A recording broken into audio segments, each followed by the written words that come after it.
how much money the first official release might make.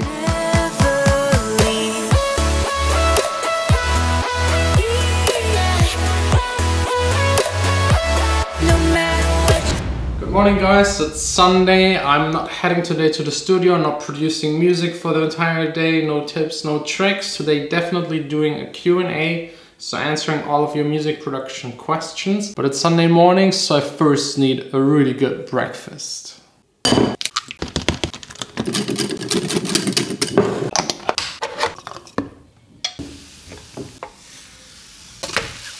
I'm really talented in eating them faster than making them, so yeah, when I'm done making pancakes, there are no left, nothing, it's all just gone. But yeah, anyways, Q&A time.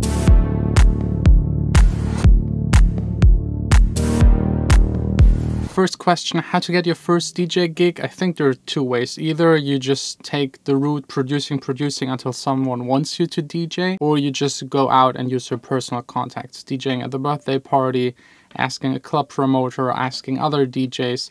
It's really down to personal contact. How much does the plugin quality affect the productions? I would say it's really small. I mean, you can make a good hit song just with Logic. I would even argue you could do it just with GarageBand. It's more about the music, the writing and the melodies than about the mixing. And you can still mix in GarageBand and with the stock plugins of Logic. Getting some creative plugins, for example Serum or some other effect plugins that only those plugins can do, might be important if you're trying to make certain types of music. If you want to make trance, silent synthesizer might be really necessary. If you want to make dubstep, massive or Serum, future bass, Serum, all the way, it's really part of the creative process. But if you compare now a Waves EQ to a Logic EQ, yes, there is a difference, but the difference isn't big enough to justify actually the cost of it. It's more for you or for me. When I produce, I want to have that little tiny last percent, so then it starts to be worth it. But if you haven't released anything yet, just stick to the stock plugins, you're fine. What's the one thing you wish you realized earlier in your production career? So technically speaking, I would say room acoustic. It just changes so much if you can actually hear what you make. And maybe the second thing, I wish I could have told myself 10 years ago that it will be way harder than I thought, but that I should stick to it because it will eventually work out. What is better, ghost producing or producing with your name? It really depends what you're after. If you ghost produce, you can just stay in your studio and produce. But getting those ghost productions is hard at the beginning. You have to make a name for yourself. So starting out with your own productions with your name on it is a great way to showcase your skills. So for me, it started with good releases on Soara and Get Physical, and then people approached me for ghost productions. So that was my way. I think it's the easier way than just trying to be a ghost producer in the first place. Are drones worth it? Yes, it's a whole lot of fun. Just don't crash them. This one is interesting. How do you stay motivated through hard times? A year ago, you had to work a side job, you hated, you were broke, and you said you were thinking quitting music. This must have been mentally challenging. And now you have a brand new car, you're moving to a new studio, you have an employee, your own label, looking for a house. We're not looking for the house anymore. It's just too expensive. Seeing you accomplish this helps me stay motivated for sure, but what about you? For me, I don't know, I'm doing this already for so long, but I would say like the biggest motivation for me are actually my parents. I mean, I know it sounds cheesy, but in my case, both of my parents are artists. They both do art full-time for a living since I was born.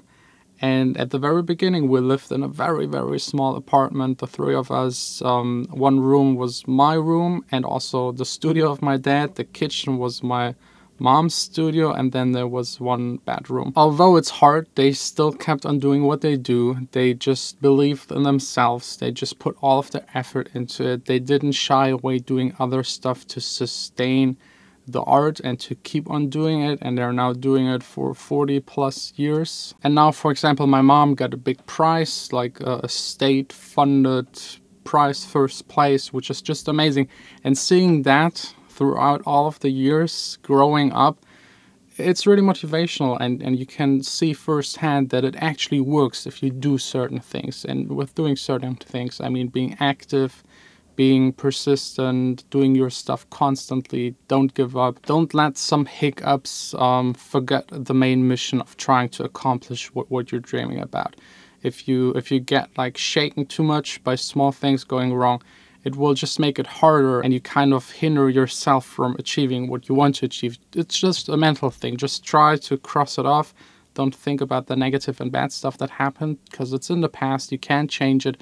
Just do the best out of the situation you're in right now. What do you think about making film score and music for films? How to find a career in that field? I don't really know. I'm not experienced in that much. I personally don't really like making film music. It's so different. You're kind of a slave to the picture. So if you do it for a film or a game, you just write to it. And I want to be free and just write my stuff. But here again, finding a career, I would just approach other studios that exactly do that stuff and ask them if you could help them. And if it's just like making coffee for them for free for the first year, you get this way your foot in the doorstep, and can maybe one day sit aside on a session, maybe take care of the artists that get to that studio, maybe one day use the studio to try out your own stuff. You will definitely learn a lot, but you have to go through that phase for at least 2 or 3 years. What do you think of Netta Toy Song? I'm assuming that's a Eurovision Song Contest thing.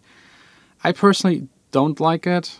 I just don't like it. It's too much geared towards the Eurovision thing, which is again great. Whoever made this song really thought through how to win this and made a song that has the potential to win it. So yeah, congrats for getting the first place. This was really well thought out and planned, so mission accomplished. How to get wide sub bass without ruining the face.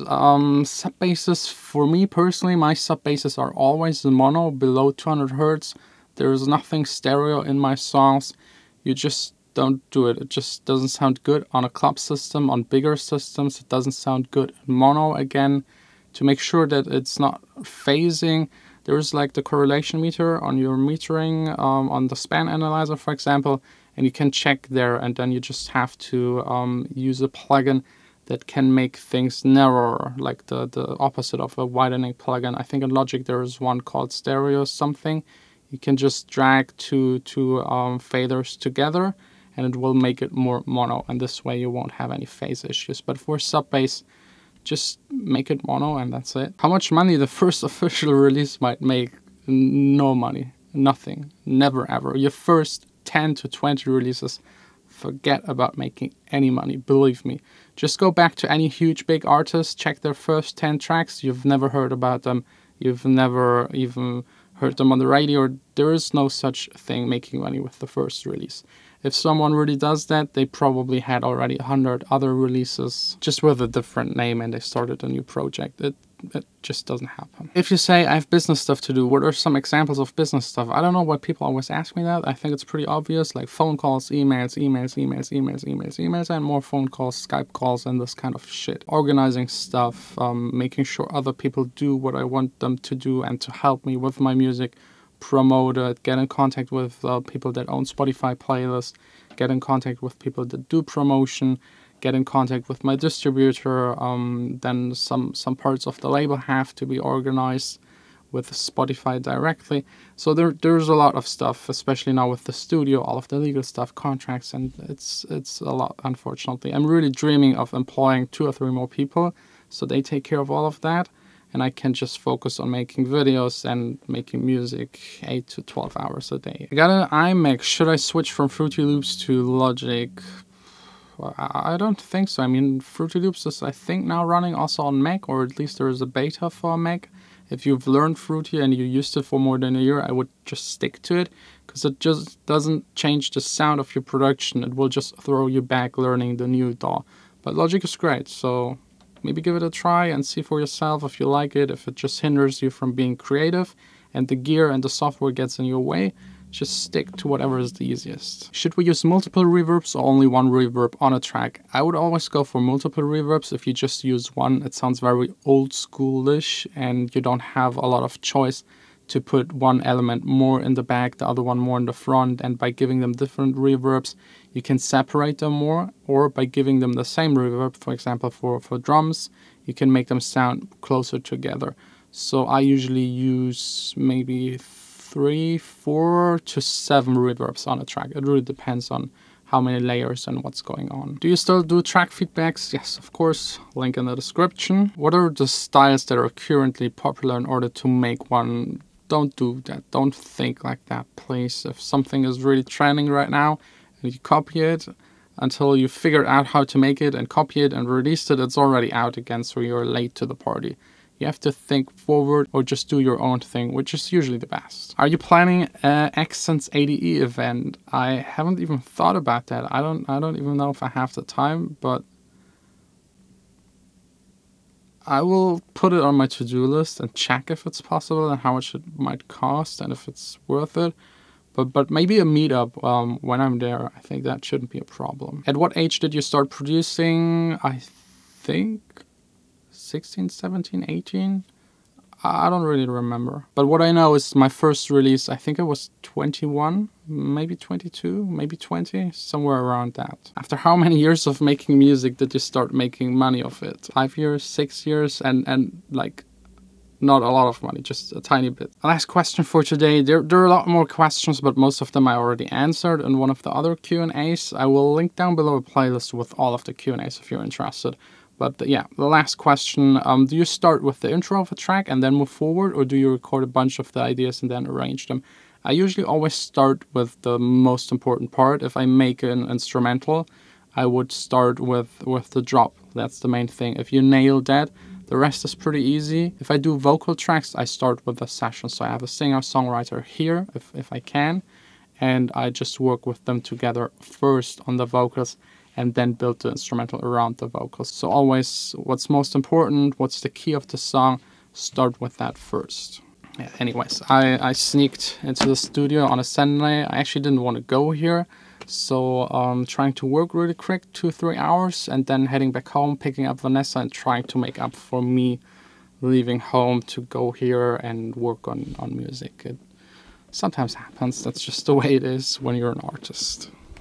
Ready for romance? Yes. Are we going to the cinema as well? No, just the food. Okay. You guys know what our romantic dinner is.